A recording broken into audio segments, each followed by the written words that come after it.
Peut-être que c'est intéressant, au point où nous en sommes, de faire un petit rappel de ce que ça impliquait, le domaine religieux, dans l'Empire romain à cette époque. Les Romains avaient tout un panthéon de divinités auxquelles ils croyaient. C'étaient des polythéistes. Mais depuis qu'on était non plus en régime de la République romaine, mais en régime de l'Empire romain, l'empereur cherchait à se faire considérer comme un dieu. Et il y avait un salut qui était imposé en quelque sorte à tous les peuples qui étaient sous le régime romain, qui devaient en quelque sorte saluer l'empereur comme un dieu. Or ça, Paul avait été très clair dans d'autres textes et dire « ça, on ne fait pas. Ça, un chrétien ne peut pas aller jusque-là. » Est-ce que ça veut dire que le chrétien, maintenant, va faire un attentat contre l'empereur, va faire quelque chose? Comment va-t-il se comporter? Et c'est vrai que les autorités s'attendaient quelque part à une explication de ce qu'était le projet de ces gens qui étaient devenus les adeptes d'une nouvelle religion. Et cette nouvelle religion, c'est vrai qu'elle est en observation, hein. On surveille. Qu'est-ce qu'ils vont faire? Et effectivement, un texte comme ça est beaucoup mieux compris lorsqu'on comprend ce contexte-là. Oui, Philippe. En quelque sorte, pour nous, chrétiens du XXIe siècle, ça voudrait dire quoi? Ça voudrait dire, même si vous n'êtes pas d'accord avec l'orientation prise par le gouvernement, voire les manières prises par le gouvernement, accepter ce gouvernement en tant que tel, parce que la fonction, l'institution en tant que telle est voulue de Dieu. Et est-ce que ça voudrait dire alors aller dans une piste de non-violence, c'est-à-dire manifester, pas de la manière telle que le monde manifeste par la révolte ou l'opposition, mais soyez non-violents, dites ce qui ne va pas d'une manière tranquille, posée, calme, claire, et ensuite respectez toutes les institutions pour montrer que vous êtes d'accord avec le système, mais que la dérive est dans l'action du système et non pas... Alors est-ce que ce serait ça? Est-ce que ça serait une sorte de non-violence? Parce qu'on pourrait croire qu'on ne prend pas nos responsabilités en tant que chrétien. En tout cas, dans le texte, lorsqu'il nous dit de faire le bien, il ne nous dit certainement pas de faire la révolte violente. Ça, c'est certain. Mais est-ce que si on avait été à l'époque de la République romaine, lui qui, à bien des reprises, a revendiqué sa citoyenneté romaine, est-ce qu'il ne nous aurait pas dit payez l'impôt à qui vous devez l'impôt, mais allez voter quand vous devez voter? Exprimez-vous, ayez l'occasion aussi de participer à la gestion de cette société pour le bien.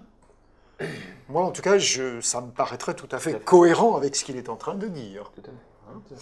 Donc, on n'est pas du tout dans quelque chose qui nous dit approuver, quoi qu'il arrive, tout ce qu'ils font. Non.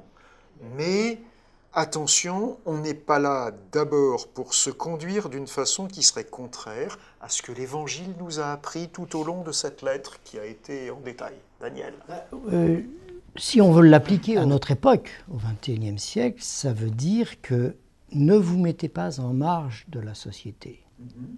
Restez fondus dans cette société. Qu'on vous prenne pour des gens sérieux, effectivement, qui vont appliquer les lois, mais on devrait avoir une conduite irréprochable. Et ça, c'est un témoignage, par contre. Et qui peut éventuellement faire évoluer cette société pour qu'elle devienne meilleure. Parce qu'en règle générale, nous sommes connus et reconnus justement pour être des gens sérieux, des gens qui appliquent la loi, etc., et honnêtes. Donc les qualités que nous devrions avoir, et que nous avons, font que nous sommes quand même connus et reconnus pour ces qualités par les gouvernements. Tout à fait. Alors c'est intéressant de se rappeler ça parce que le paragraphe qui suit va être un paragraphe très très marquant qui va commencer en disant « Ne devez rien à personne, sinon de vous aimer ». Hein. Et ça, c'est très très fort dans la façon dont il exprime les choses. Donc l'apôtre va revenir à l'essentiel de l'Évangile, à cette morale qui consiste à aimer son prochain, sur laquelle Jésus a tellement insisté. Voilà, nous arrivons à la dernière section que nous avons sélectionnée dans ces 2 chapitres. C'est une section qui nous parle du temps qui passe, de l'époque dans laquelle vivait l'apôtre Paul. Et donc, Philippe, tu nous lis ce dernier paragraphe du chapitre 13 ? D'autant que vous savez en quel temps nous sommes.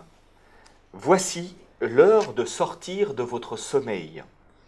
Aujourd'hui, en effet, le salut est plus près de nous qu'au moment où nous avons cru. La nuit est avancée, le jour est tout proche. Rejetons donc les œuvres des ténèbres et revêtons les armes de la lumière. Conduisons-nous honnêtement, comme en plein jour, sans ripaille ni beuverie, sans coucherie ni débauche, sans querelle ni jalousie. Mais revêtez le Seigneur Jésus-Christ et ne vous abandonnez pas aux préoccupations de la chair pour en satisfaire les convoitises. Voilà, alors, dans ce paragraphe, l'apôtre Paul nous parle du temps. Qu'est-ce que vous comprenez de ce temps, de l'époque dans laquelle il était ? De quoi est-ce qu'il parle vraiment du point de vue de la gestion du temps, du temps qui passe ? Mais il me semble qu'il était persuadé, et avec tous les chrétiens autour de lui, qu'il y avait certainement un heureux événement qui allait se produire, et il en parle d'une manière sous-entendue, car il dit « nous sommes plus proches de ce que nous avons été ». Oui. Et il me semble qu'il plus proche parle du jour. Hein, du jour. Du jour. Et ce fameux jour, il me semble que ça doit être probablement, et pourtant il y a 2000 ans de ça, plus de 2000 ans de ça maintenant, le prochain retour de Jésus, et il pensait véritablement que Jésus allait revenir. Alors, c'est intéressant. Est-ce que l'apôtre Paul s'est trompé sur l'histoire ? Lui qui pensait que voilà, le jour s'approchait du retour de Jésus. Daniel. C'est l'heure de vous réveiller enfin du sommeil. Et en fait, le retour de Jésus, on le sait tous, lorsqu'on meurt, c'est le retour instantané du Christ. Donc ce retour, il peut se produire dans 5 minutes, il peut se produire dans 1 heure, demain, dans 10 ans. À notre échelle personnelle. À notre échelle personnelle. Et il s'adresse bien sûr à tout le monde, mais là je ne pense pas qu'il s'adresse en disant, c'est vrai qu'ils attendaient le retour du Christ, mais ça, plus généralement ça s'adresse aussi à nous en disant, attention, le jour est proche. Oui.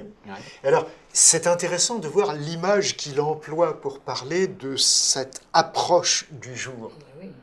Hein ? Quelle est l'image simple qu'il emploie ?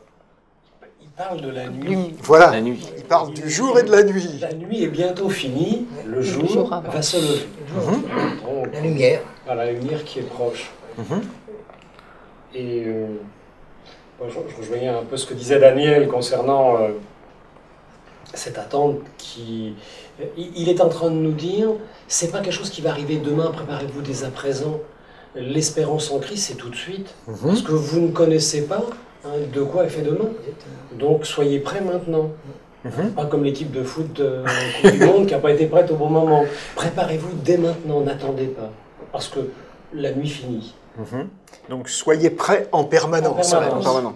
Sur le qui-vive. Oui, Jacqueline. Parce que c'est peut-être pas sur une longueur de temps, mais c'est peut-être par rapport à notre propre vie. Oui. Du jour au lendemain, on peut peut-être décéder, et à ce moment-là, pour nous, c'est déjà la fin pour nous. C'est sûr. Hein? C'est sûr Alors, que... peut-être qu'il ne faut pas comprendre ça dans un temps lointain, peut-être, mais ça peut être aussi, faisons attention, pour nous-mêmes aussi, d'être prêts à ce moment-là. Alors, cette perception du temps dont on n'est pas maître, qui peut s'achever pour nous comme ça, à l'improviste, hein, rapidement, quelle incidence ça a sur notre comportement ? Parce qu'il parle de ça, mais pas pourquoi, pas pour rien. Hein, pourquoi?